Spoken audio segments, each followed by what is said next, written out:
Hello दोस्तों, study art song में आपका स्वागत है। दोस्तों, मूर्तिकारों की श्रृंखला में आरपीएससी ग्रेड फर्स्ट के लिए जो हम मूर्तिकार करवा रहे थे, उनकी श्रृंखला में सबसे पहले जो हमने मूर्तिकार करवाया था वो राजस्थान के जयपुर घराने के प्रसिद्ध कलाकार अर्जुन लाल प्रजापति के बारे में करवाया। उसके बाद में दूसरी कड़ी में यानी मूर्तिकारों की दूसरी श्रृंखला की कड़ी में हमने रखा है उषा रानी हुजा, जिनका जन्म तो दिल्ली में हुआ था लेकिन राजस्थान में वो जानी पहचानी गई। यानी राजस्थान में उनका नाम राजस्थान में मूर्तिकला के अंतर्गत उनका नाम प्रसिद्ध हुआ। उषा रानी हुजा का जन्म दिल्ली में हुआ और उषा रानी हुजा ने अपने मूर्ति शिल्पों के लिए, अपनी मूर्ति शिल्पों की रचना करने के लिए राजस्थान के प्रसिद्ध क्षेत्र मूर्तिकला के अंतर्गत जो प्रसिद्ध क्षेत्र है जयपुर घराना, जयपुर को चुना और जयपुर को ही अपनी कर्मस्थली बनाया। करीबन 1959 के अंतर्गत उषा रानी हुजा की जो मूर्तिकला की शिक्षा है वो यूरोपियन देशों में हुई है। लंदन के रेजिडेंट स्ट्रीट पॉलिटिकल कॉलेज में इनकी मूर्तिकला की शिक्षा हुई। 1949 से लेकर 1954 तक यह लंदन में अपनी मूर्तिकला का इन्होंने अध्ययन किया, वहाँ से शिक्षा ली और 1955 में उषा रानी हुजा भारत आ गई। उषा रानी हुजा ने भारत में आते ही अपने जो कर्मस्थली को चुना था वो जयपुर को चुना था। वो तकरीबन यानी 1959 के अंतर्गत उन्होंने अपने मूर्तिकला के लिए कर्मस्थली का चुनाव किया। अब बात करते हैं उषा रानी हुजा का जन्म कब हुआ। 18 मई 1923 ईस्वी को दिल्ली में इनका जन्म हुआ था। उसके बाद में क्या पहचान थी उषा रानी हुजा की कि भाई उषा रानी हुजा की पहचान क्या थी, यानी उनके मूर्ति शिल्पों को किस प्रकार मान्यता मिली।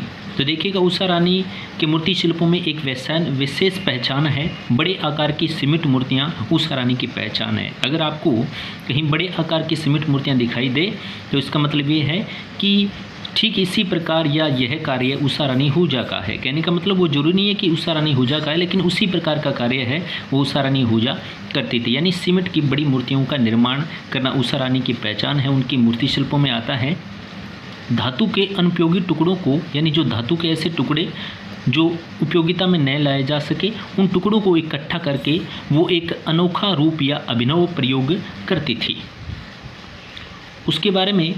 उसके बाद देखिएगा यूरोपियन मूर्तिकारों का प्रभाव। उषा रानी हुजा की शिक्षा लंदन में हुई थी, लंदन के रेजिडेंट स्ट्रीट पॉलिटिकल कॉलेज में हुई थी और इसी प्रकार ये स्वाभाविक है कि उनके मूर्तिकला पर यूरोपियन कलाकारों का प्रभाव आना स्वाभाविक था।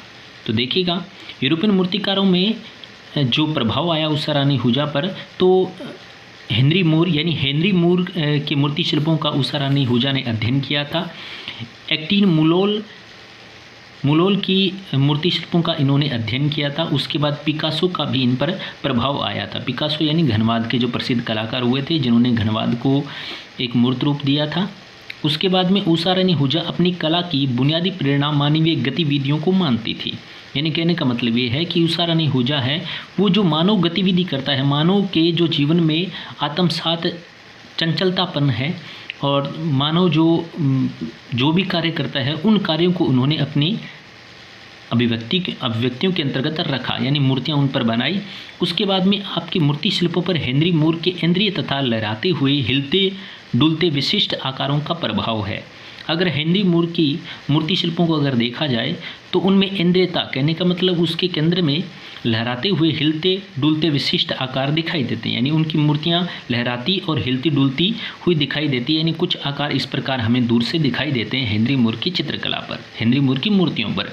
ठीक इसी प्रकार का प्रभाव है वो हमें उषा रानी हुजा के मूर्ति शिल्पों में दिखाई देता है, क्योंकि इनकी शिक्षा लंदन में हुई थी और लंदन में होने के कारण इन्होंने हेनरी मूर के मूर्ति शिल्पों का अध्ययन किया और एक्टिन मुलोल की मूर्ति शिल्पों का अध्ययन किया और पिकासो की मूर्ति शिल्पों का अध्ययन किया। लेकिन ये ऐन्द्रिक लहराते हुए हिलते डुलते विशिष्ट आकार का जो प्रभाव है इनकी मूर्ति शिल्पों पर, वो हेनरी मूर की मूर्ति शिल्पों का अध्ययन करने के उपरांत आया था।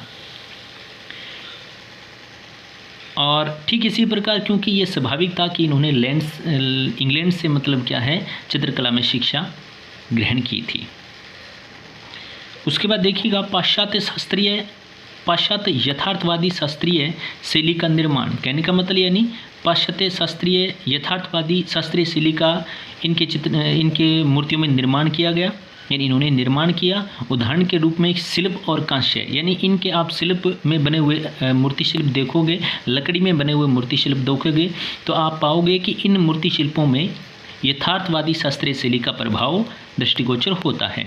अब अपने बात करते हैं उषा रानी हुजा ने अपने जो मूर्ति शिल्प बनाए हैं वो किन किन माध्यमों में बनाए हैं, यानी इनके माध्यम क्या है, मीडियम क्या है। तो देखिएगा सीमेंट में इन्होंने जो कार्य किया है, सीमेंट में इन्होंने बड़ी आकार की मूर्तियों का निर्माण किया। उसके बाद में लोहा में भी इन्होंने मूर्तियों का निर्माण किया, ब्रोंज यानी कांस्य में भी मूर्तियों का निर्माण किया। उसके बाद फाइबर में भी इन्होंने मूर्तियों का निर्माण किया, ग्लास में इन्होंने मूर्तियों का निर्माण किया, कंक्रीट में इन्होंने मूर्तियों का निर्माण किया। उसके बाद प्लास्टर ऑफ पेरिस में इन्होंने मूर्तियों का निर्माण किया। कांस्य व लकड़ी में भी इन्होंने क्या है, मूर्तियों का निर्माण किया। तो दोस्तों इस प्रकार हमने पहला जो वीडियो है भाग 1 उषा रानी हुजा का हमने मतलब करवा दिया है। अब दूसरे भाग के लिए